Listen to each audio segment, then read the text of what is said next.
So thriller conventions are the kind of things that are incorporated into most thriller films to be able to have them identified as thrillers. Therefore, when we were making our own thriller film, we had to take these generic conventions and try to put them into our own thriller. In my opinion, the main thriller convention that can be seen in our video is a narrative pattern of establishing enigmas which the viewer expects to be resolved.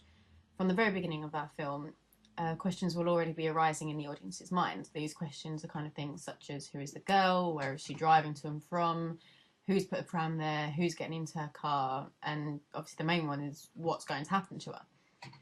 These questions start off fairly innocent, but they're soon driven up to more kind of like the whether she's going to be alright questions, and then they're also forgotten when the climax of our thriller draws closer. Another convention that we use in our thriller was the crime being at the core of the narrative. Our opening sequence features the crime at the end of the film, the crime being the man getting into the protagonist's car. The main body of our opening is the lead up towards this crime, kind of trying to build up all of the tension that makes the audience kind of want to scream out for her not to get back in the car. These are the things the antagonist put into place that would allow him access to the car, such as the pram being in the middle of the road, causing her to stop and get out. This allows the audience to speculate on what is going to happen to the girl and leads on to the crime in the rest of the film. Having a protagonist who is systematically disempowered and drawn into a complex web is another convention which is present in our opening sequence. Although we cannot see the complex web which she will be drawn into, it is obvious that she has been disempowered by the time she realised the antagonist is in the car.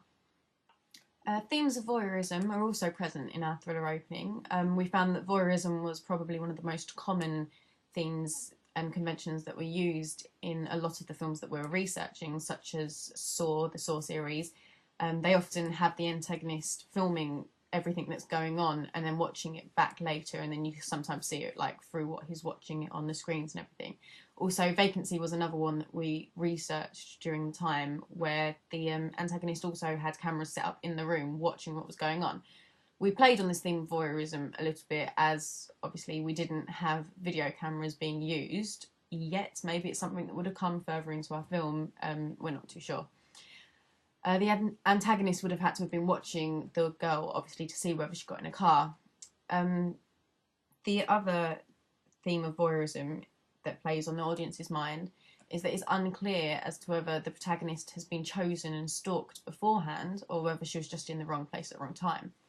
This is something that the audience could expect to find out later in the film, and also I think it added quite a creepy feel to it, because obviously the audience don't know whether the antagonist has been stalking her beforehand.